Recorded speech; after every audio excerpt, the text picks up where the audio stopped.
Halapaini tu ka whakamatala,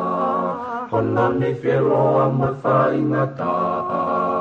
no noa tawa ke whai ana, me tatalo moe o tu hei lala. Halapaini tu ka whakamatala, honani whieroa mai whaingata, no noa tawa ke whai ana, me tatalo moe o tu hei lala. E wisai, para whakapo, a maasi mohono fuloto. Ka neongo, ene to, na maunga ki e tai pono. Na e toko, e whanua, e tupau o hapai ki o lunga. Ke malui, me o lunga, a tonga nio whai o tupua. O tu laina o tu matanga, mo takau no ve ka whakautanga, matangi mari e ko maua whaanga, o tu kalonga luko e hake anga, o tu laina o tu matanga, mo takau no ve ka whakautanga, matangi mari e ko maua whaanga, o tu kalonga luko e hake anga. He wisai, ka whakapo, a maasi mohono fuloto. Ka neongo, ene to, na maunga ki e tai pono. Na e toko, e whanua, e topau o hapai ki o lunga. Ke malui, me o lunga, a tonga nio whai o tupua. Lele a moe mai ko mokotu, ko e whangwe lolo a halai walu. Sia ko ka whoa alo i talau, lo se o whatai situ a o whatu. Lele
Sara. Le whanau mai. O koe ki o whanau a tau. Koe ospe foi whasiu koe te whanau a. Hanga te amahalo na mute ai mea. Pepe tai nimi oku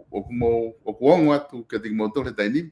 ai lea ki tohi mai pe. Na toki whatau ngai hi fo oku ikai ke ongo mai. Iyo, oku ongo atu. Oku ongo atu tai nimi eh? Okay. Si malo ia. Ko le pe ke toe whakahau katu pe, ke hufanga mohe ngai ta whatap kotoa pe, o kuwha o atu pe mei heni, ka ata ki o atu e tau prokalama ko ia whatwhanua ki he weekend.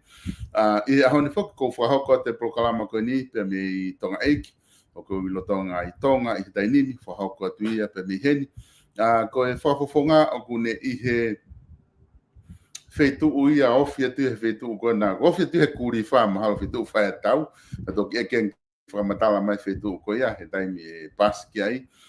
ai ko proklama ku fu wa mama o pito fetu o kune ai pe mo fetu kona ko ai ka kuma fa amo pe e ngawele pe tau interneti ke lava ke fa ho ko te tau proklama ke ti mo tolu i ahoni iene pe he ko fifia ki tata le ki mo tolu ko to pe mo lava mai ko proklama ko ahoni te ma talanoa to ki pe ongo ko hinga ke lava o fafainga mari e ko hinga o ku lotonga po uri e feitu ko ko fa fofonga mahal pe ko ofi ki heng ai te ma talanoa le ope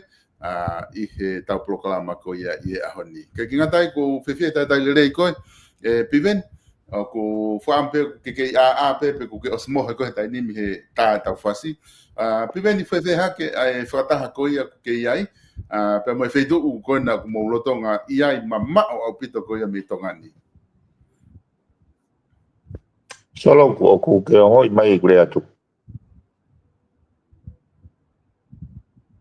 Solo ke whanau mai. piveni o gonga tu pe o whanau atu o ke whanau mai. Iyo koni gonga mai. Okay. Malo bi solo, malo mau whanga mali, ko te pe u whanga te pe whatapu. Ko ia. Ko tu ko tai mini ko e agen te hoko e wha hengi ni ki whaitu ko ni.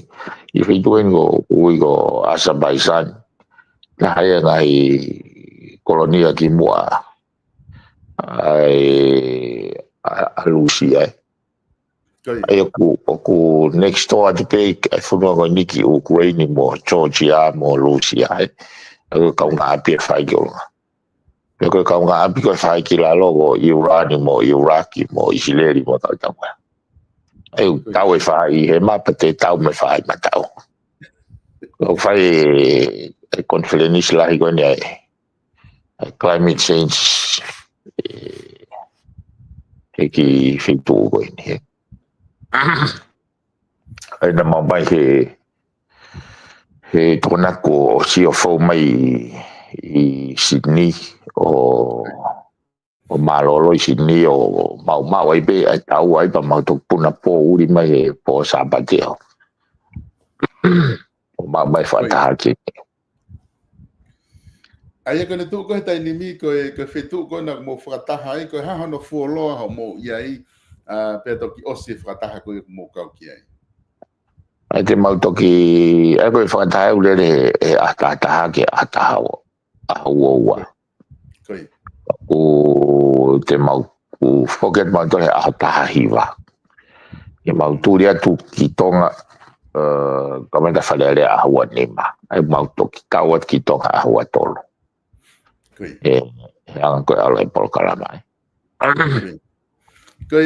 ko ilo pe ko feitu fogia ko na o ku tatai taha fai u folau ki tu ke ngai a ko e pure anga manga he folau fa fare ale ko na mo ai ko u feitu wanga maheni ena i he folau ke tikta tole kai nga tonga fe mo wa o tu ki ai e fonua pe mo tu kunga ku ai falala ka fonua ko na ko ia o mo ni e ko to whanonga pa e ingoa e whitu ko ni he folau mai ko ni ka koe Pokoknya asa paisanya ko ye tau no do fanong e ni sia fa ngame ai. O si o fa fa bito aki feito ko ni.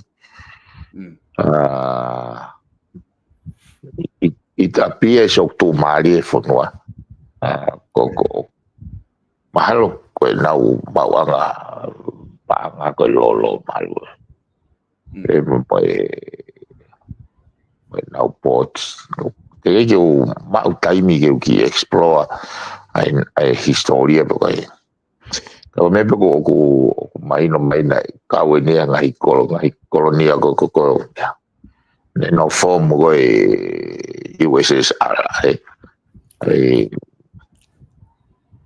por falar da Rusia algo que na wina approach na winda timing ki momoko ki vevela momoko ko taimo te lui ai tu que te koloski e pasi porque koloski e fare ko momoko atu neongo te ke awe ke winda me ko tikri pe ni malo ha be tikri hiwa ke tikri tani pa taimi ok fu momoko ye ki maltor tau fa alau pe foki e fa tala no ke la de fa sa pate taimi ko fa tala ke tala no ko si su na fa nau I lotonga taimi sino ne fononga ko ya ola tu ke taimi ti se ma hawani ma o tau sama foki tau feitu ni tau to vahenga ko tau ya tonga ko no sila mi lo to alta tori ke sama ka ko ngai feitu o na snow ko ngai feitu ya o tala no ke to ita ko tu ma o ku ofio me feitu ya ko na ka u ya o feitu na snow na to time December time ko na fanau ya ko ya o approach ni ke winter o feitu ko ni ale ni ke winter ko ngai feitu ni o ku mo on ya ai ta we fa yo ko tau tano to ke fa to me tau be fa tau ya me January December fa ke fu momoko ko ke fu vera ka ko no ku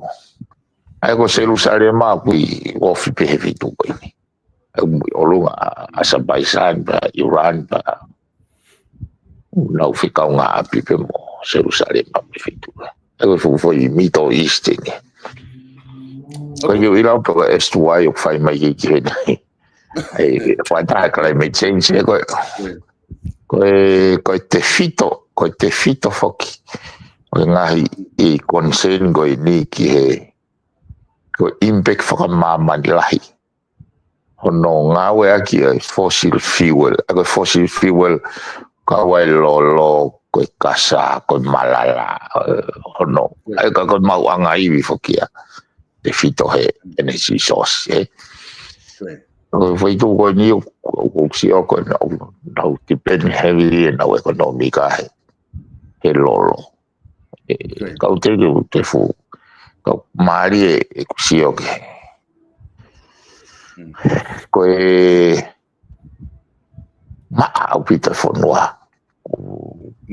a fo fa pita na unga hilanga ai ko ngai langa motu ai ko Europe fo ke civilization ki matu tu ai o Sri Lanka high rise building be European even without the technology even without the power of technology okay how excavate ai mo Ukraine mo ngai me mo computer ko sia ke ai langa ko ngai fo no Europe na main power ke pipeni ko nga ko feitu na fai tau a hema tau mo mata ka mo no mo tolo ya iloto o si ai talo mo tu ta ke na mo ki fanongo ka pa ha po mo feitu na pe fu tau tala no ta tol neongo ne pe he ko fika fu mama o bito pe ia ho mo u no fu mo to me ngai feitu fai tau Neo ko ngai fu ka nga pia ko ke ko ma mi no fo fare be fo ma tolo e ko be me no fo anga o ke fa ta anga ko fai fu steti ko ke anga fa tonga wa pe ke ongo ongo e tau pe te urau e ni si o ke te ke fai pe tau a mai o ke le pe tau e ko ka ku no nga pe ki fitu e ke fa ospe mo folau pivene ku fe tanga mo ka folau to fia mo ka folau po fe e tu nga na ye na sai pe ko nga na kwa nga family ke o ni ko no mo ka folau ku na fa no pro kalama ni na fe i lot pe fe tanga ko na ni he ka folau mo la ba ti fe tu ko na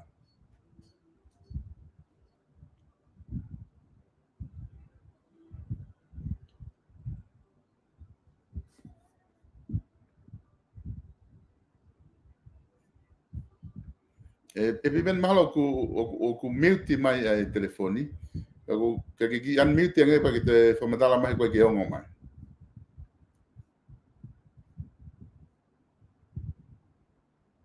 isi na fale area ko se ko fale area pe mo fa fonga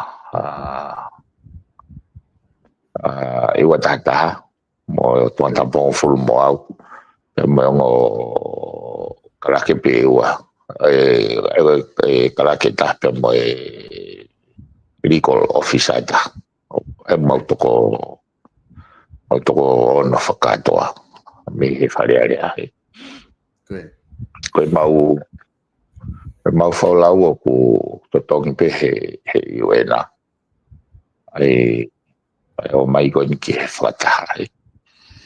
ko ku ai mo ka falau ai pure anga ha pe na to ko wa futu ka ku au mo ke pe au na engage na to lia he fui ta fa ke ta mau o ai ko hange foko lau ko me executive theater executions o ngahi polokalama he ai o mau ha mo tolia he ta fa ke legislator me decision maker perspective ai ko me fai ko finga ke hanga o makupusi ai foi dynamics foi faunga the complexity foi faunga mo na ngahi pepes ngahi cold ke si o faka luku fua i ono mahuinga ngahi i siu o kutalanga ngahi whatako ni Koia, pipen ko tui mahalo ku mahina pito ai formatala ko ke fai toki lava mai o sko mo whataha ta toki whai ki ai hanga mea ngari aunga ki whanonga koe e kakai ki he mātuunga ko na homo whataha mga he uhinga ko ia kui ai ka pau te ha mea ki te whie whaos mea ki whataha kau ki awhi mea ki wharearea Koia ko observation ko fo kau mai e whakataha ko climate change in the global stage ai gui ko whatako ni gui ko COP29 it means to me ko tau ni wahiwa kono talanga e mea tatau mea tatau ki au mo ko observation ben me outset mau ki apene e ua e mau e ku if whanonga mo ki takai he ngahi site events ki au I feel of inefficiency kage e ke be foge xio e solo hange peniak I felt ko foi ongo takau pe kau mo ongo go na wa ku ki fare area ko ki hu ki fare area na ku question ya e au ya pe ku ke ya tamai lere igual kau ai fare mandu I question e au ya ai anga maheni question e au ya mai pepes ono fai ngamia au pe tau hikini ma pe hange ha fare ai ko inga lai me ko o ai ke fena na pas he ki ka mata be ko he ngai foi ka ko mele va fai ko fega ke hanga o la wangi ai u me ko kimua u ko ai ko pua val ko pua fitu he ko ngo ya ko anga foi polo mo fere ai foi me ko kai ngai ko ngai lo ko no moni algo ko pe algo pe fai ko ko vale e Lucio, o no fa o te fa ko taki ko ni. All the world leaders o na o mai ki he me ko ni. O no fa o te feu ia the ability to think. O me he position that I pa mo Trump me ko ni. O poi ko fa ke Trump me ko ni. Para Trump e ko foi corrupt organization ni o I'm more inclined to share same sentiment I see at Trump. Hey, COP29, I te pepe solo tau ne wahiva. Ko me ko fanongo ko o in so far ko foi happy. Happy ki he challenge o mai climate change. Pau kai ke na hanga o kai ke ai ko kau fuki ngai mea ko fa na feu ia pra ko fa rea. Ko anga ko fa kau first and foremost ke tau si ke clarity. Tau fen ke tau sio ata lei ki he foi issue because foi structure because foi I go hoko e palparema before we start to navigate or dialogue or debate o fenomeno anga kuleke clarity o kalau te issue ko mix o kai ke hanga clear defined strategy for the last 29 years I go nam maura ke alo e waka aho o observe pe alwa tu anenai o ko to fatonga ipe ai na fenga ke walo o sitini me ai well paying me ai globe ke ka parliamentarian me ai ko Brazilian Brazil ya mengahi fonua small island states o ya una meremo na autoria foi magnitude na meremo na autoria foi complexity o foi phenomenon ko climate change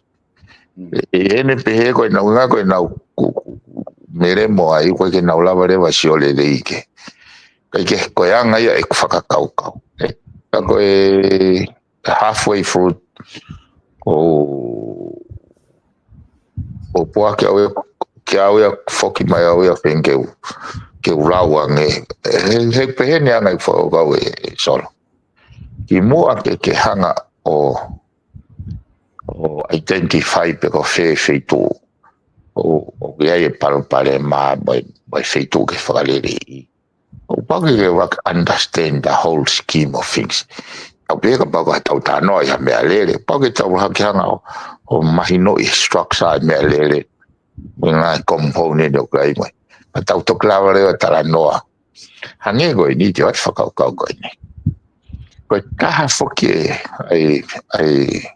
what the ultimate goal na now for to have Paris agreement here wa after ni mama o to show we correct pen ke me ma inga ki mani ke na hanga fa papau o na o komiti ka toa ke na o teui hapu foi mamani ke ka o kai toi over le tapon te koe māwhana me he taha po inima degrees Celsius ai foi tau atmosphere he ko ngafo na pehe ko ne paspe ta po ni ma ke o tol o ko is a threat because risk ke human existence ko direct argument fok ko uhinga lahi ai hiki tau pe ai mawhana mo impact climate change ikai hala fui whare climate ko impact i he climate system he foi system climate ko no inga ko tau ngau lahi aki excessive aki ai fossil fuel. Ako fossil fuel ko lolo, ko malala, ko kasa. Ako ngai ko lahang tau pen ngai mi ako ya. Ko ne lahang carbon dioxide emit ke atmosphere. Ako ne hiki ke ya tikuri ko ne kai mi ako na fua ki ko mafana sai. That has been identified long time ago, and as of now, Kyogo Kopua even tau in the Wahiva. They get lava hefoi, tau pehe hefoi, institution going or map out the mai. Alamai go uwe atmosphere ko emission ye me ngai fonua ko ko te ke hei lo mana te ka ko hinga fo ke kumi sai ko fato ai ko foi natural phenomena fok ko precipitations ko ai go hinga e climate change e nga combination e fra kemikale e anga e tau economic development tau hanga o fai ka to fo me ko ni ke langa faka economica ka o kia e ko dimension e un hanga of o induce pe un hanga o cause a change e climate sai change ko climate for mamanai o hoko le vai ngai e reaction ne ga ke tau hanga to forces ai o ka wai no pe ko tsunami ko le frequent yang ai afa ko disaster ko rise sea level ai ko foi correlation in no pe tutto e lolo fai que ngai industry no ngahi koloa ko ugo fatupa economica ne hangare vai emite carbon dioxide ne hangare vai to ai atakai atmosphere ke warm pe ko ngago mafana ngo atmosphere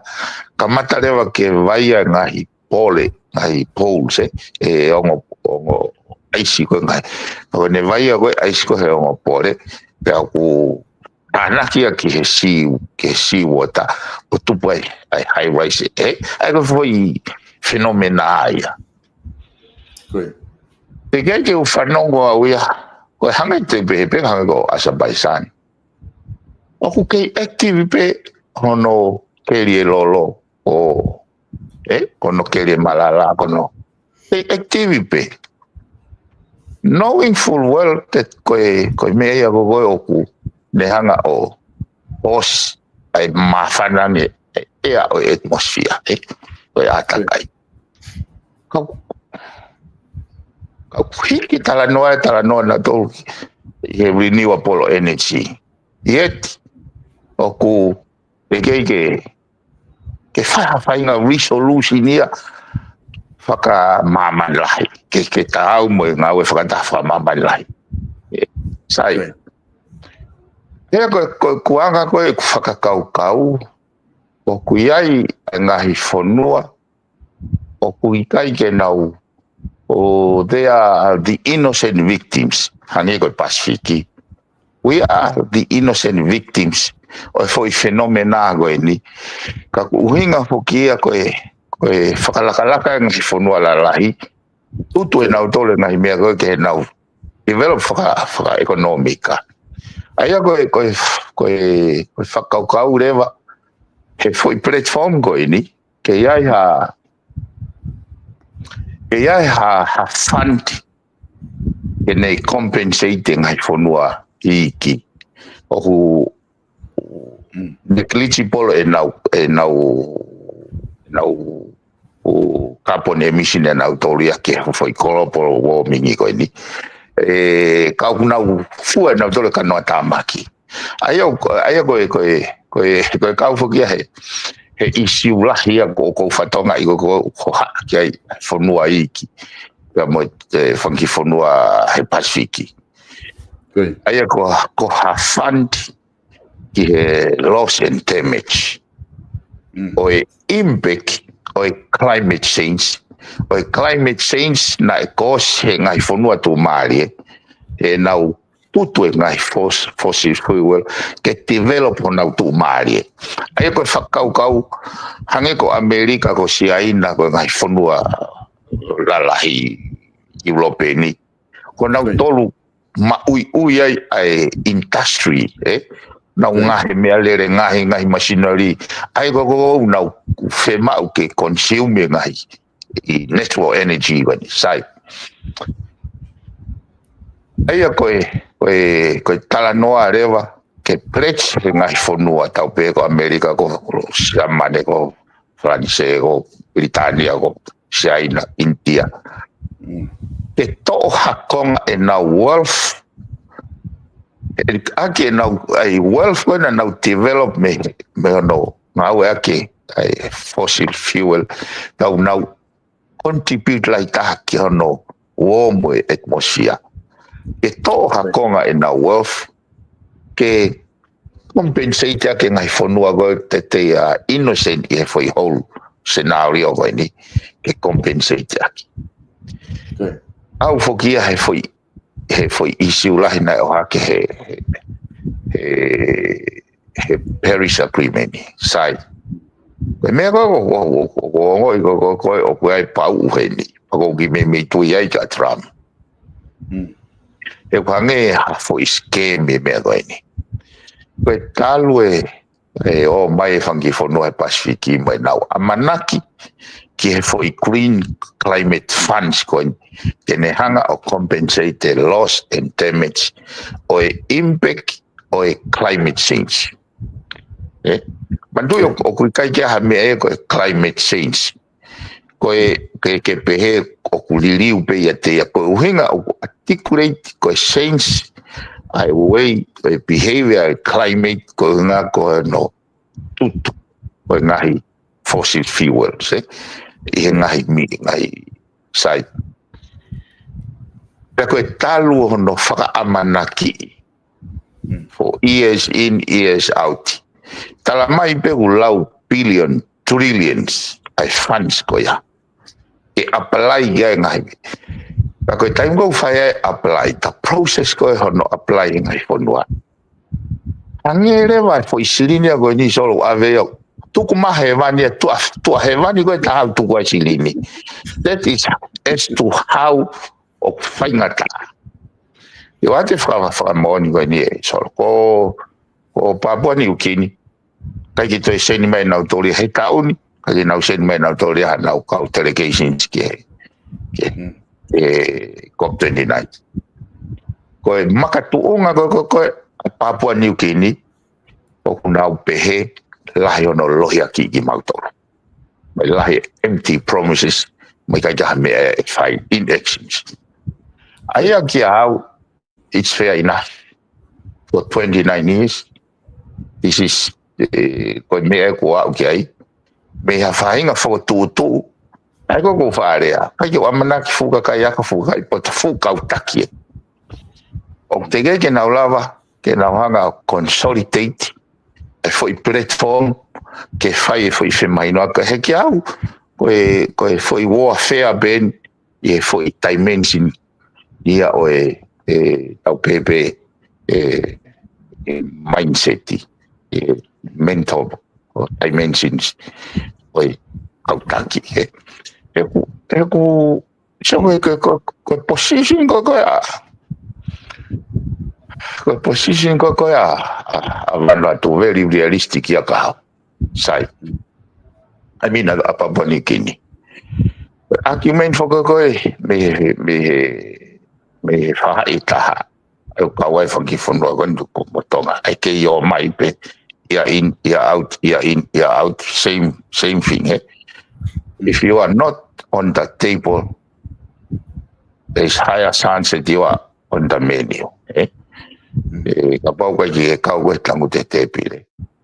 malu ke ka ko menu no posku ki ko ya ka me ko te ai ko fanga fa ka ya to ake atamai they strike it kakia wia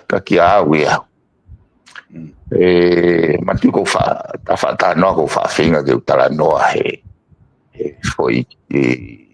mindset ko tu pure fonua ya mo ili fiate volo because of lack of clarity we tend to fear unknown Pangeu tau we equipe to heili fear without clarity. Ako mahuinga ko kau fatano ko ke enlightenment. Ke tau fai tutune mama. O no fo lau o statement me. Ke ulama nge ke hanga whakafua. Ke o mahino I hengahi ke ngai the regional organization going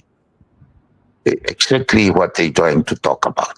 He kai ko economy well for Einstein yok behen. Besete val no palo parema. O solova pe te lava mahino e palo parema. Te te kumi kita solution. Te ala kita que te advance to find a solution. But understanding the problem take 80% of the solutions. Aya ko kusio. Hange pe ko fakau mandui ko climate change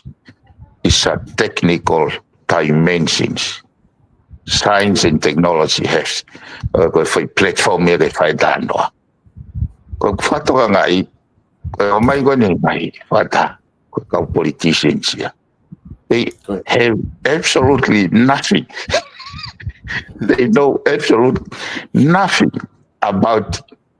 the concept, the phenomena, precipitations of climate change. Ai ko na mai ko ke fo tu ai ko no fo pe o ai tenda ko pe masimana ko au ko vale o ko ke la vacío que me un naucio que hay o fokanga ka foki fokau ke fu embra go na manako wala fo o pe ka je loto ka politician que pe na vale na pas fokata ke mo wista lote pe una wila una lava si o que fute uma Kaya yung preview solo.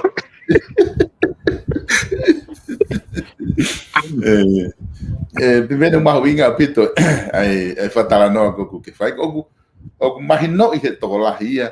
ai me go fa tala no ke Trump. Ne kala mama ke me tala no ko ke climate change. Pero ya I foki ai me afoki ko ngau aki ngahi organization lala ai faka ofa ko fanki fonua Pasifiki ko me mo oni fokia ko na ngau ngai me mo oni ko ya ke ma o ngai toko ni frapa anga ko to ni pe ya o afe ai ko fo ya ko ke tala no ke ai fo ya Papua New Guinea ta o ni o fo tupu te ke na usio na tol ke toko ni ka aku lahi e paanga ia o ku alu ke feitu ko ia I pako we hango ko fata no ko ku ke fai ko ngani ko lotu ke e ke tu ka ko hanga pe ko na ke ki fata no ke alu ki motol ko ni ki motol me fale area mo olat ko politician motol ki ai ko ha ko alu to lahi o fu alu to lahi te he e tau ko fola pero alu na to wa ono ki he mea kone ke tala noa ki ai. Nā koe hawhainga maari o ku whatonga I he pure anga ia neonga ko lau tau e tau tala noa kone mo ngahi whakataha kone ku whai. Ka ku hato uhi o te ai hato uhinga makehe o ku anatua e tau fo itimi toko wao no. Nā koe ai hawhainga maari e whaka ekonomika te tawala maumi ai. Ka koe ke mau ia ngahi whanua koe kuna kolomui.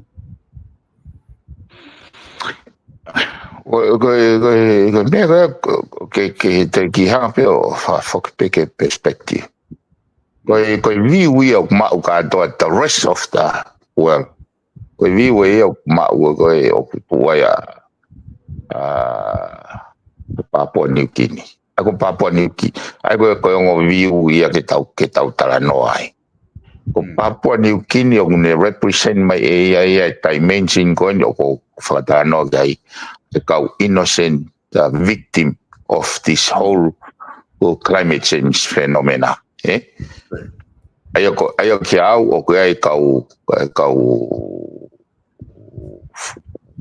pego for dimensions kau biggest emitter o carbon dioxide. Ako ngai whanua whakalakalaka aia. Intaso au ngau ke o intaso facility ke develop. Ayo nau tolu ia o FEMA ke lava he organization ko ni o convinced now told that they have committed a crime ki he humanity university e now pursue e now interest whakafonua ke develop economica o now hanga yo damage ai climate of impact ai go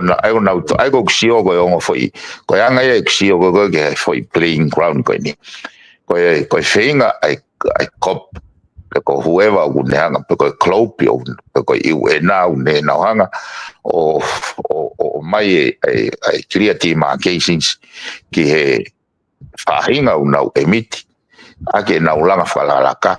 ke to mai hakonga na worth ke compensate ke damage ta bebe hange he ko whakaukau ko kuverit pe ta bebe hange ko ni ko ke rianga koula ia feitu ta una hanga he na waste o damage ai ki river stream na mau mo ia ki kolo ko ya ko uhi ko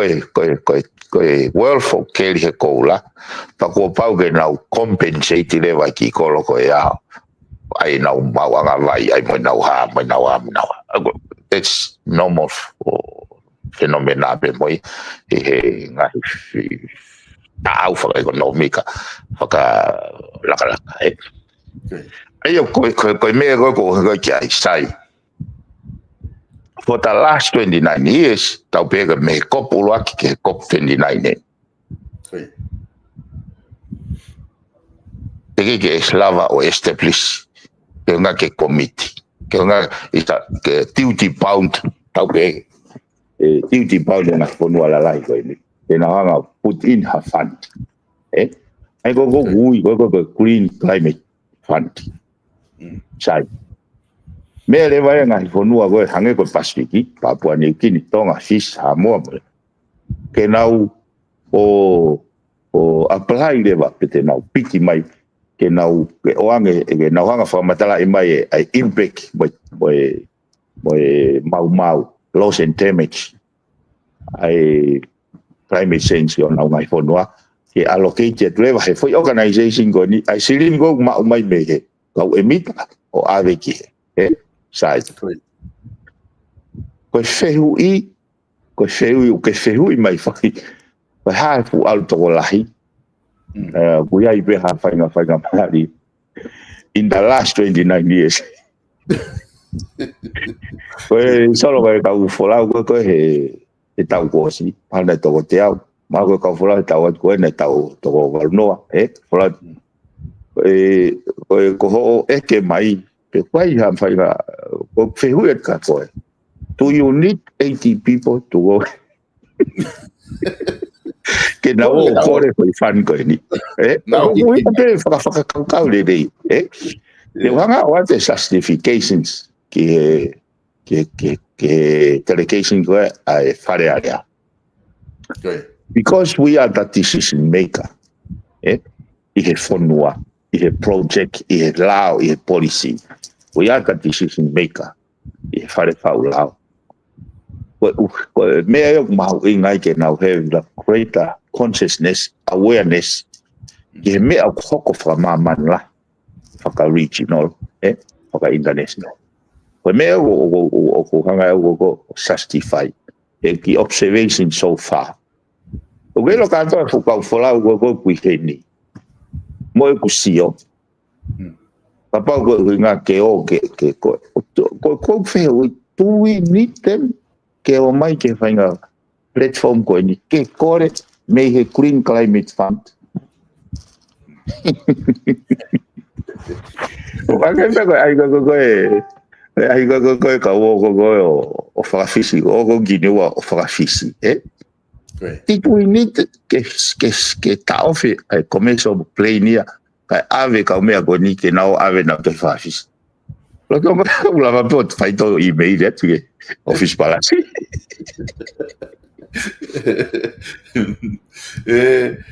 primeiro que eu imagino ouvindo ai fakatala no ko ia ku ke fakahoko mai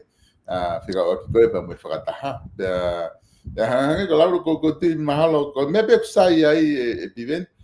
ko hinga he ku tu fu hinga hi kata i UNDP porque ha panke mamani ngai fakamore pa ko tu mahalo ko ngai monu ia ki pure anga ke ave to la ta ko lava he fu fo ke me muri ngai famore ya nga tau ha be koia fo ke solo ko tau fa mu ya ka ko isi ko ka pauna kai ke to hiki mo panga folau a ke valu po familiona te tu ya go fa matalona ai to vive ua o weiro ku hinga ka pau o ku pesi o ku totongi o fala matoluia me fale ale autotong he UNA for obvious reason ya ko folau ko kai ka pau kai ko me ko ni de ko ka o ke wana o ek ai fa mole ko ya he ki au o kita tere mau time it's a waste of time ai fu au folau peheni he kusi o ge natura he me agoni o alo te ai foi conferencia goni hange ya go hat-trick ya hange ha mai display ne kai ke make sense ya ke tau mo mo pepes he kono mo ni o fema o fenga o in ke viu go me Trump tu aqui fo que Trump ya foi corrupt phenomena india ane o hoax foi setting ai be again now okay you ilo how they form up in now silini or maybe this is one it algo fago solo que foi o vale pouco hu que foi fogo tu uia he raio que 2000 pananga for 2000 bucks que compete a 2000 bucks fai fia ka to mai a mani mo fonua ki he palo parema hoko he time go ririwa clock me tahiva hiva ki he wafe I was completely against it. Kako me na time go out te ge fu o confident fe kana against ai umea go ya pau advice ka tahana na wila ya o don't waste your time he umea go ya ka ko mani mo o ange ka consultant ni nga we fina so sang go ya me Koi. o na tula pe ka we me go ni ka go to sayang he o siang e fu weekend mo wika hau ata toki programa eu ka hau ke te foki malave ke me go ni ka ko anga eu ki preview e ki okay Piveni fo aku malo pito e fratala no mai ta fa ko ia ko na ki kamata fratata ki foki ai fo lau ko ki niu a ko o ave que te fa fisi pena tal me tai ni ko ia na e hongo na mai ai osko e me ai o mai me hinga fa matala me tonga o mai to ki fa fisi ka no pere o ko ta heni o ne fehu i mai fehu i get down ko hulu ia te screen o ko ta mai ke e tuange pe ko ha o ma ko ki he fikau ko ia ki fa fisi no pere tu a fitu pe ko minister o sabe a mo fonua he mga me fa natula io naku fata no ke minister ko apparently ma ko falaite ko si o se fata to ko ni si ko pe fo ke fiele ka fata to ko e kono hinga he kai ke fa natula ya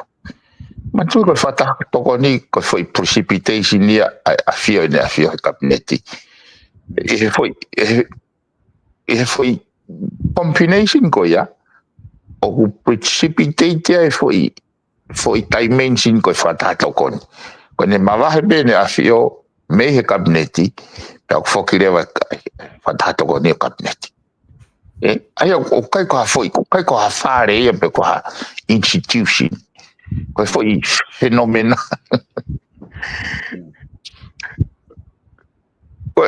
ai ko ke masi ko ka we me na tu ko ko le ai report fa ma anga ke o e pasi le va ka mai ke ho ke tano e foi con ne political reform ma do inherit pe tu ia ho ni me ko na di ri he wa no was ma full ka ko with clear reality o anga ko tu o kuai me fe araki no fakatonu le ai anga o mai e fare i go me o ni weli o ku pai ke o folotia o ange ke fata to ko ni ke na ufiri hape no lo e ko sia e foi ngai ku pilau ne hanga define ai composition my function my authority ai fata to ko ke ka ko foi le a fugi ai go ga kai o toton ke riu ai ina se ko le ai ne afio o advisory council not fata to ko ke ka ko o se fata ai ka advice ko ni e fala idea na o ai ko mau ko tohina tula tatau na ave go ki minister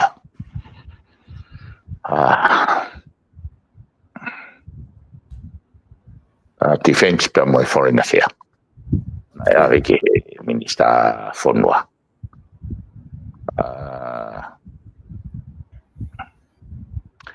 kako issue ko ni o kuloloto ang beya o kuloloto ang e me ko ni so ko me ko ni ko fa ha ta fa le ai mahu inga ko anga usio ka ko ngahi nunu ai ni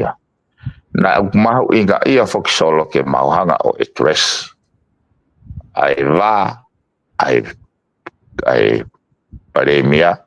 pe mo ni afio pe mai fa le he ko no winga pana wongo i pe awia ene mari pe ka fa foi tui he ko me na uhanga o hake attention neongo advice were all against it i time na hu ai fika ak ma fuakawa na kai ke uhinga ko ta fi fuakawa ke pe ke hange ko mai ko mai al pe ko fuakawa na uhinga ke na tokanga ai palparema ko ase fuakawa na ufinga fo ke fa matala ke sea o winga no hake kana kai ke sio ke na ke vai go sio na uhanga na to fakanga ka koen sol ka paure va koia to tole ke diriwa fuakavaya o te ai ke ne afio ai pene fuakava ma fuakava te mautalango fuaka kato ke paremia ya tau ki koni sutone o ai ne afio ko wenga fuke na waka ke mau inga foi mea ko ya o ko ai ko foi fatongia ki mautolo ka ko foi EAP que o ateo o laupe ko foi mea ko foi fuakava ko foi fatongia ai ko sai tureke uisio kai ke lava ke faha ai alok lelei ai ngahi mafai pe mana tu ina kulave ke mahino ka au ai uhinga ai no ai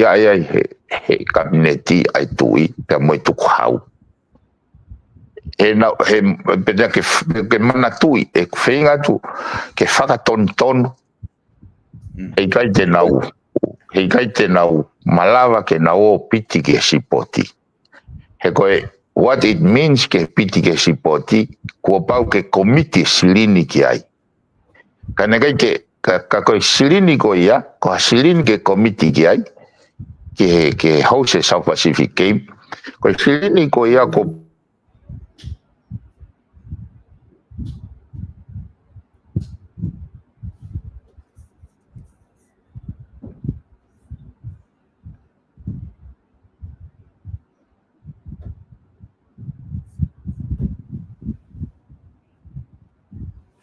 katak peku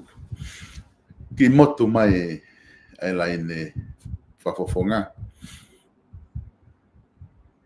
pia como lo before que va mama ko ia fetu taki ko fe Middle East au ku talano mai mi ai ka talano adoa pe mi tonga tapuni ka ku ki motu mai au ku ke ilotoni pe ka ku ilo io ki holo in the internet ko tu pe do hu mai pe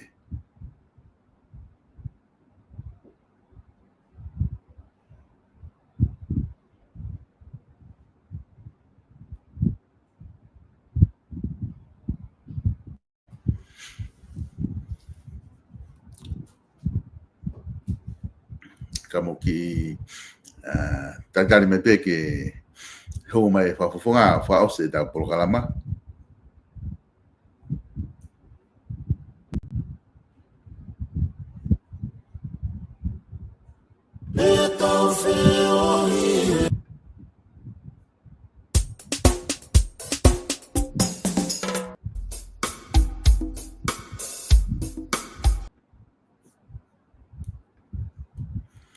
Pivene ko ngo atu Iyo. Okay. Oine. Pivene.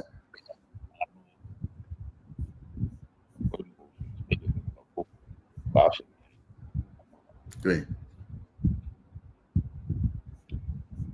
Pagwang rin. Iyo ko ni ko ki yang mai pe dai ni. Taga men na. Penga kapa ka ke ongo fe mai. Kata rep up o pe ai ko nga kata toki hoko atko. Ka ke ki talano fo ke fiscal minister ai toki. O talano ke fata toko ni. Momo fuakawa. O hinga na ke Iyo, o lo tau ya ke.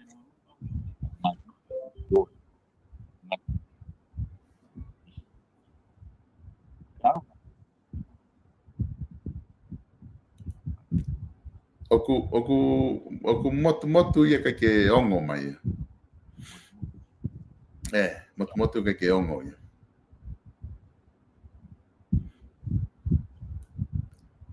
Mahalo e sai ang pe ai telefoni. Kapate ki chats pe telefoni ke ta ki web app pe ki foi mea ko ia ka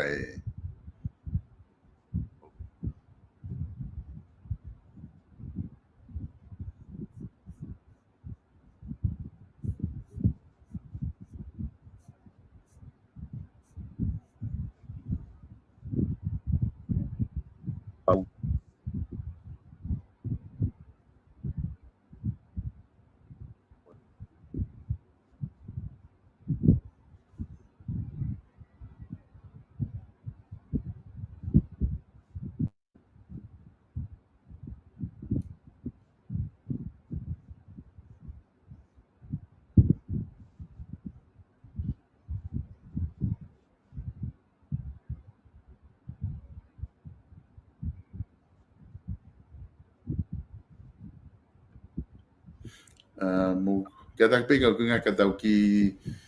wrap up i whakau kau koe i na whihu ki whafofunga kai tau si onge pe ongo mai ne ta whaaki ke whakaos kia tau proklama pa tau toki matuku he ahon ko tui mahalo koe na kori kia ki plaki i pene telefoni ke lau ke tau ngawe aki ka tau sio ai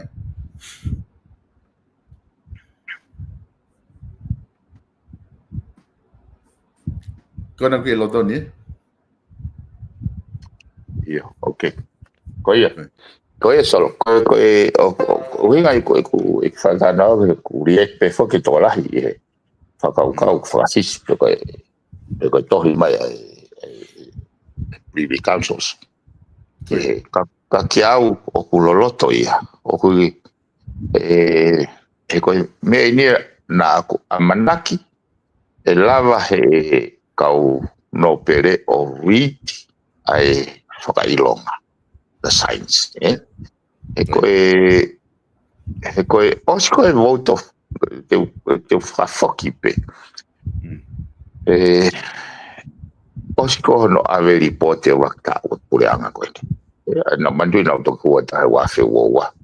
kongi me wafe wowa kana whiri na utolu noe mai wafe wowa taha ya ono koutu ina moko ye na fioki ai au wonge to the extent na hanga fa no fa ingo waka Ameriku neon ko this is perfection ya neon o kai ke fakala ka ke isiu ke ya ka me ko ha ke ai mahino na moko ye na fioki ai ka mata ko ne foto ko paremia ko ko he wafe wa o fatoka nga ia ripoti oku kai ke uka na amana ke o nga amana ke o mai mama ya ko ne tatake toki fa mama to ai fa puli ko nai peke na ku fa fe pakila ia ripoti he mahino o kai ke hanga o mai the quality of information ke lava e hatu ko anga e kula o comprehend mone hanga o mahino ai tuunga o kia e fonua e ngahi dimension ke fa economica fa social fa kalaka mo ai pepe sai when na wanga fatonga ye ne tai fe mali to what fuck my foto what o minister on da valmo pai tolu kai ge hane sai kai feeling au foki osko vote of no confidence man tuina ia e ko amanaki o maheno ke kau o wake no pere ai finangalo pe ko posisi ele afio feka wa pa me fale le forma na ko vale opito he now split ai kai now speak he for i voice ta ko kau no pere kinauto ko kau no pere kinauto ena afio pa wa now fatongia whakatalu-talu. Koe nau, koe kau tauhi whanua, moe au whiwala. Ai ko nau whatongi aia. Kia au rewa, o toton ke nau hau block. With a position ke nau o hake whanua, pe moe ne awhio o maalunga nge i he nau siokita. Koe anga e nau whakau pehe.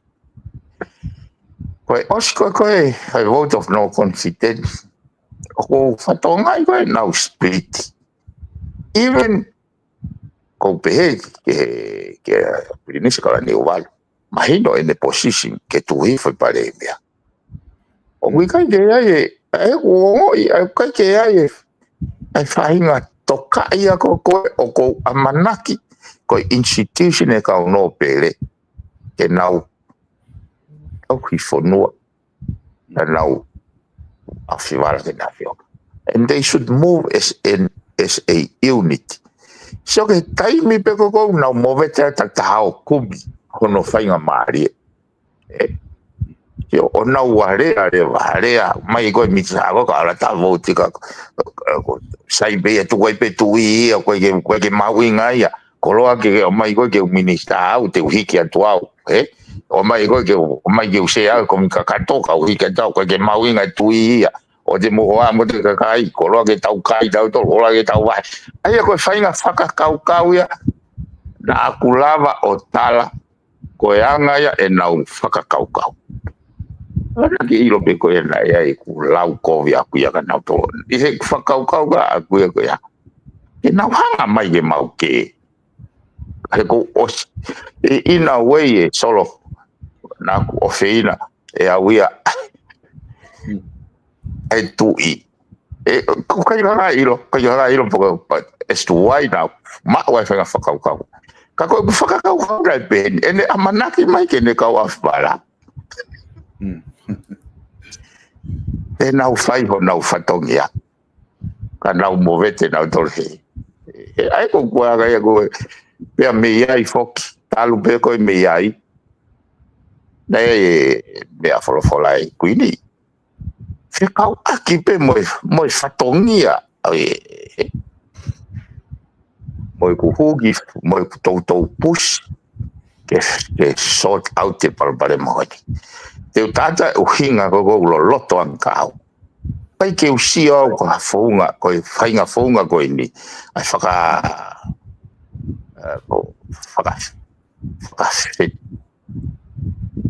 au pege ke talatau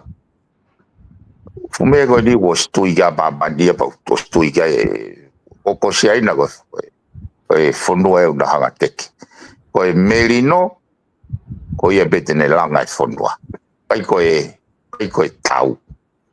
pa una igno na to tau hanga no ai ka fonua we te tau e be no o ka fok na to ka te na te tau na to tau sapan ko kuina ko a kuia o una hanga na tolo o puse foi dimensions e malava que fai e move ka kono fa tu tamti ka te au hanga na tolo o ngau a ke pure kovi ka pana ko na pure le mahalo pe na me tai dimension ke ai ko foi dimension ko o lunga ko na no fa kai ko pure le pe te ne lava o au be fa kamala ina fio ai ka pau ko ia ko fa tongia le vai ka no pere e na teke ke pure i le he pure anga ai tu hau e fonu ko ui ka ngani poto ine afio uki ta pehe anga e ku whaka kau pe a waki e foi waha taimi ko e whetaria ko mai rewa tohi e kau whare ine afio e to e nau wharala me o minista e wako sai ta whoki hake rewa pare mia la mwene kabineti o fai tohi whakafoki atu e ne awhio. O tarangi wai ia hao masai. Pea neongo ene to'o ene falala, kei falala pe ia ki he neongo minista. Koe whakaukau koe fai hala ko na hanga kini igo ya alu kife alu fi hala ko ya puna ki he mani pe ku alu fe alu ki new to o kini e hala ko ya na hui ga ko finga ko kai ke ko me go na imagino ko ka u ya na ikai te ke ko me go imagino ka Kau ke loto tu ia ke interfere hanga I whakau. Kana ne hanga o mai e sign. Ne hanga o mai ngā signs o e mea o kukai ke. Ko e mea ia aki mautolu I whare area. Ai koe lau uhinga ko I kumalanga I whare area. Ko mautolu e first lines of defense. Ke malu ki mua alwe fo I mahafua. Whaaki kene ahi o mautolu ia mauraki to'o foi mahafu ia. Ka pau mo one mau fuakawage mau tururi loyol. Ka pau foi fuakawa EAP, foi fuakawa EAP. Tau toki aho katoa na tau furi. Sai ko me ko mahino mai ko ka au aho ni. O wikai ko withdraw and confident me minister le. Ko me ko mahino mai o kutega ke fe mari na fio yang no fare telefon. O tu ye na fio ke pure covid e fon. Ia ko fe hui ia en foi mga fa ko ni. Me ni te na utali pe ke tok spell out mai. Pe ko na uhike na loyalty ke feitu ma wa na benefit. Pe tona ke ririwa fuakava ia. E mau fuakava. Te foto au e mau fuakatoi. Ka pau e kai ke fai he ho e ki hona fatongia. Te foto ke ririwa fuakava. Ke unga ke mooni ke ua te nau loi. Fuakava te mau. Talango fuakat. E pare mia ia. Ke mau tau hi kondisio one. O ai tu ia he kai ke nau fai e nau to.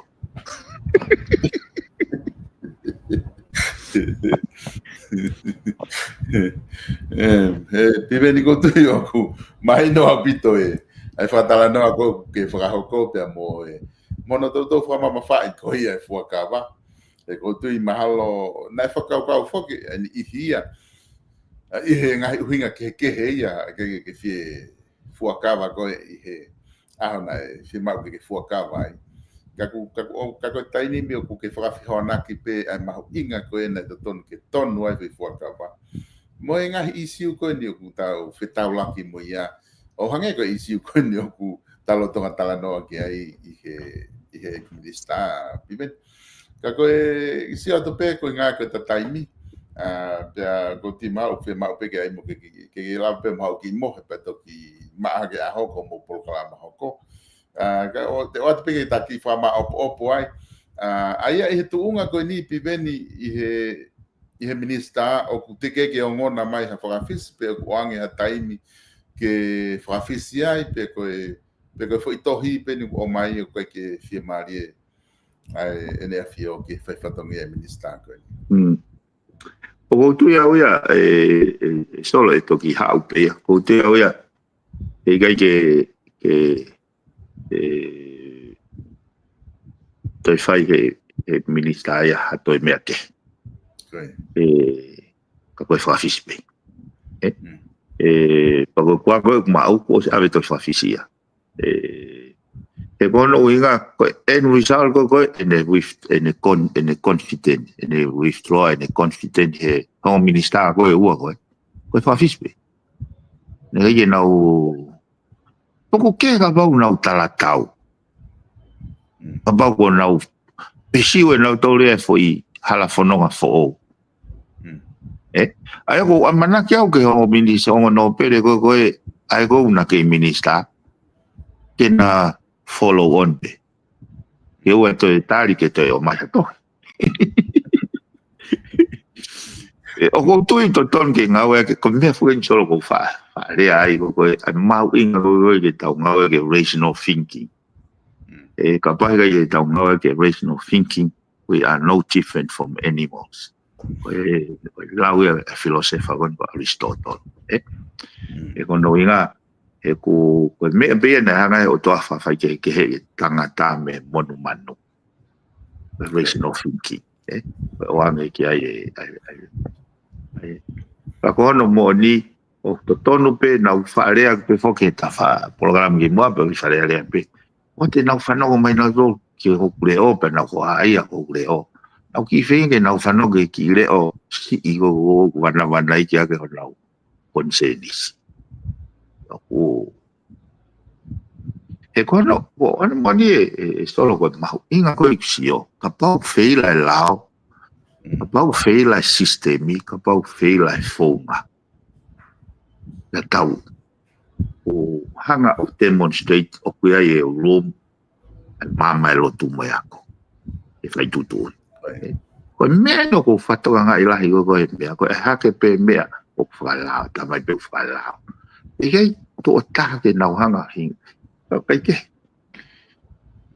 ko o feinga ko fata no o mo wa ta mo to ta pu ma inga e tau hanga fa fai ke tau tol me mon manu fa fai ke tau tol me uneducated e tau lava demonstrate neongo ko hanga fa unga o mai he systemi o mai he composition o fare ka ui kai ke ui ngai ke tamte ho tau ata mai ka tau muy pe ta e tau mau inga ke ya que prevails reasoning rational thinking e lava ke tau o tataki ya faunga ya fonua to e lele yang kono to ka ngi na ka kai o sio masi e fonua e ki ko masi e sio go very particular no nga he na ala mo na state you me mo mai me pe de no pe whakaukau pe ai hatai me o ku prevail zai mama lo tu mo yako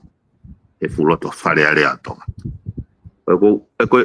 la parte que fatonga e fa atau kave e fai mo na hanga tari ko fare frase va niki fu fare koni e lava ke nga ume fonwa e ko la hanga na tu waki pe mo tau kave ko fare fa ho wiki ko ne vla ne corruption e fonwa e ko te tala no fa ho ekipe o hange pe pipiki ko ai vai mo vivi ku mo ho eki mo faka fa pe na te la ka ila va fa mo vete ai ko hanga si o fie ma u e hoko foi manga fa ko ni o lo ka o peaceful o não la fai do be que ministra ko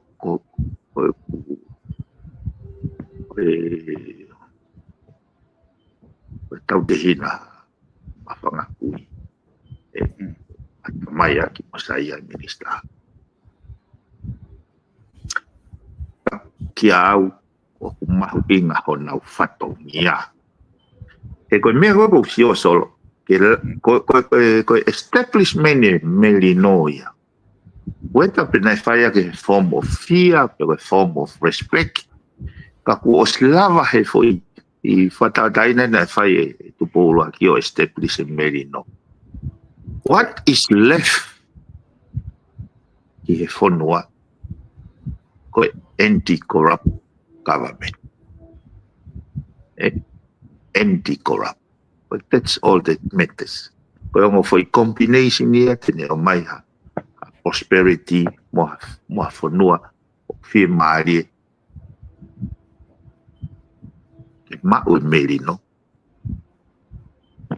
ma mo pure ama pure lele good governance anti-corrupt foi combination ko ya e taulava le bala o hinga go o mahuinga ia iau e foi whakakau ono whakamangalohia na foi establishment e kune o mai e ia melino lo kai ai e lo solo ko whapapau atu ono whakawaiwai I pe foi e ngahi establishment ko ni Peti Morris te tau toi whanonga tau tōri e whoi. Mō weu. Lava ke te mau hameli. But by then, mahalo o siko tātau ai. Koi. Piveni malo pito e whatalanoa. Lerei I ahoni, whika aki ngahi isi koe ni whai ki ai talanoa. Ko te ipe mahalo koe te whiunga e te prokalama e ahoni. Aku watpe kapau te aha mea ke loto ke whakama apopo ake te talanoa. Peka I kai te tato ki wakai he wika hau. Koi. Se viso te tau vai e wika hau. Ko tui maha te programa koe maha ko mau I sene. Sene, mau tari wakai me sene I tōpero wika hau. Mare ki sa ke taimi lai. Tōpero wika hau. Ine koi mau tari wakai sene ki fisike mau whakatu. Koi. Piveni whamalo lahi atu. Lawa ta proklama whatwhanua ki ahon. Tala manua te penga I whatongia kona mou ke ihena whahoko. Pia moha taimi te mou whoki mea I ki ngā we I tongani. O what piveni tato ki whiloaki I he proklama hoko he wika hau. Whatol. O ku whamalo atu ka tiki modol kainga I he lama rei ko ia e tau proklama whatwhanua who I he weekend. Pia mo e whafofunga. Pe mi he feitu mama ko ia I he hahake loto o kuna ulotonga ia I he whakataha na whahoko ai whamalo ke tau interneti I he lava lerei ko ia o whataki mai tau prokalama pe me o ko I tongani hono lava he interneti o matu uake fo I hoa taha koini me hoa taha makonga koini ke lava o hoko atu ai tau prokalama o au ki no whaka o singa I he ahoni. O ku whawhiawhia whokela e koe mahino ku lawa neongo poko whiawhitu I mamani o ku wholau holo ai whawhawhonga. Ka ku malamale rei pe ke tau whihoko aki I he polkalama ke lawa o hoko atu ai whatalanoa ki ai. I he ngahi isi koe ni lawa o hake ke tau talanoa ai. I he ngahi polkalama ko toa pe. Whamalo la heti ke te motol kainga. I he mamata e tau polkalama. Te tau toki proklama pe to prelulu hanga ko ia whahoko mai whafafunga I he taimi te na wau whai ki sene malo ko to prelulu wika hau te wiwa wai toki foki mai I he whalaite o foki no sila he tona ki ko tui te whenga lahi he to prelulu ke aluka hawhetu o ku mauai tau interneti ke lava o whahoko ai tau proklama I he wike kau. Whaosaki pe, ai whamalo lahi atu ki he ki motol kotoa pe, mo whaitoko nia ai kau tahani, lama ki whahoko atu e tau prokalama I he wike kotoa pe, ke mamata mai ki ai. Mo tau kai ngā mi whetu uko ke iai, whamalo lahi atu ki he South Pacific Loans, I he tokoni kotoa pe, mo sponsor Nippon Media, I he ngahi prokalama kotoa pe whahoko, lava ke au atu ai ngahi prokalama koe ka tiki motolu ki a pina, ka koe whia mao hao no, I Okalani New Zealand, koe kautaha ena, whaau I stariki koe kautaha whamo ui, koe South Pacific Loans, I he whika ua koe Cavendish Drive, tene lava, tokoni koe. Noa walungi au walu, hiwa walu, walu. Koe tau wharekosi, oku kei tuu mo lau e tau wharekosi ulu, pia ku whamalo lahi atu ka tiki motolu, I he lava ke mou ke ia whea mai ai wharekosi ulu, Francis Tickets, I aia koe au tuu koe he whika hiwa o e Whatawhihi Road, I loto nuku alofa. Ane a whiana na ma au mai ai ongo wholau koe na pe me siato, na e wholau mai ai toko kona, Timote, tuku tau, pe he whoki kia whisi hoi moi me kānata, o whai mau kosi ulu ane awhi I he tau wharekosi ulu, hanga to pe ki he tau mo pe au building. Ka kuke ofi holo I koloni, ofi holo I nuku alofani, iafe mai I he tau wharekosi ulu, ko prokalama ko prokalama me iai, o ku iai pe loki I he konga ki mui, o ku longo noa ku lava ke huki ai o whahoko mea tau prokalama, ka ku afe mai, ko inga ki motolo ue mau promotion ki he Christmasi, ki tok whakahoko atu a muiangi, ka ko ki motolo ko toa pe kos homo ulu pe me he ahoni o hoko atu ai, wa o ki he aho ua tolu ko ia o December e toki whai tau promotion e te matoki whakaongo atu ia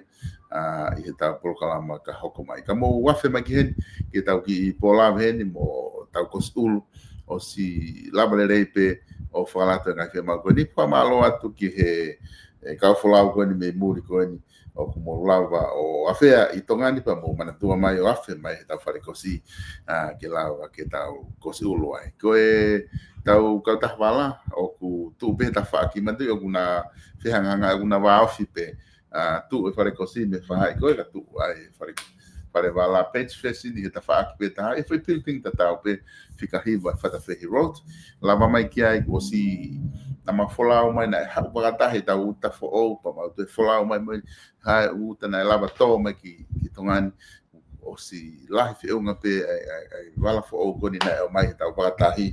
ke te lawa whiau e ngahi whia mau wala kotoa pe ke ngai aho koni ke hanga ki ai ngai aho whia koe te mahina katu Christmas i koe whaastau o si lahi anoa ai wala ko lawa ke mau tuku mai ki he Page Fashion Store i loto nuka alofa ke afe mai o toli mo whiri ai ha whainga wala ko ke whia mau afe mai Page Fashion hanga atu ko ia ki he tau mo pea building i loto nuku alofa ki mo tolu ko mo whia mau maka o di mahala na ku hulu atu i he ko si ai fu maka na e whahoko ia e tesi i Brisbane kake ngata pe i he maka no tō mi mua it's a monumental whaka mapere i kotoa e whai mala e hange koe kuke mamata ki ai mo maka tāke mo ngai kupesi ai kina e whahoko i he kautaha koe aka pe Royalty Headstone i whika noa wha ua noa hiwa fitu wha nima wha taha ai koe ngāwe ia kulawa ki whai e tes me Brisbane te ke lawa fitu taki ki ai ko pau ke whia mao ke pehe i ho malai koe ha o whaanga lawa rei tesi ke ne whakahoko ngā koe ia maau pe me fitu ki ai pe ko ha whai ngā whia mao live stream te ne lawa pe o tokoni at ki ati koe pe me he fitu ko ia o kune whakahoko i Brisbane ke whia telefoni ena na kuhanga ko ia o lawa tu koe tau kautaha ko ia aveuta i Auckland siu i Moana Freight Services Freti fika te au ki wawalu o Tennessee Avenue o ke lawa uta i ho uta ki tonga pea ke ngata i kune uta mai poku ne whakatau e ia ai mea kai koe kau ngowe i tonga ne wholau pea Freti ki tonga haurewa kau ngowe o whakatau mai ki ai e nau mea kai ange nau paanga pe toki whae Freti e ngowe o uta mai ki New Zealand toenga kotoa e unga ue koe ki ho mea tokoni ko ia take e Freti e risk ka ne o mai ki hene whakatau toki whoki atu pe koe ngāwe une whai me mahina kotoa pe koe ne alatu whakatau ho mō ngāwe e mao ai ha mō seniti pe ke te hela hano o mai ki tō pure angani ka toki whai e ia hano whakamaketi i e kautaha koe siu i Moana Freight Services no wataha noa ono hiba tolu ono o kulawa e Freti ke ne whakahoko ai ngāwe maonga koe ama au me he kautaha koe ia akina tolu koe tau kautahalanga koe ia koe LC16 vise mafi no wataha no wafa wa no ano ni mataha o pune lawa langa hafahinga fare pe inusilani mandui koe tikite mga ngau kuna ufai tawe ni tahanima e na ufahoko e fahinga ngau e koe ia pe akulava lele ke na tokoni koe i hafahinga taimi pe koe Kunani Center koe Kunani Kawa le pasi i loto Brisbane o kune mau kene o atu hafahinga kawa pe koe fia mau kawatonga mau e Freti ngā he mea kotoa pe kene o atu kati koe i hafahinga lahi pe ka pau ke fia mau nau whare pe mohenga ke Kunani Center i loto Havelu loto te nau lava tokoni i koe fika ena ko ase the screen fitu ono noa ono fitu noa puka fitu ni maua tolu ua nima ko di koe ngata ia e tau ngahi tuaki koe mono whamalo ia koe tau ngahi kautaha koe unau tokoni ke tau ngahi programa ka mo mea tau toki whilongo aki i he wike kahau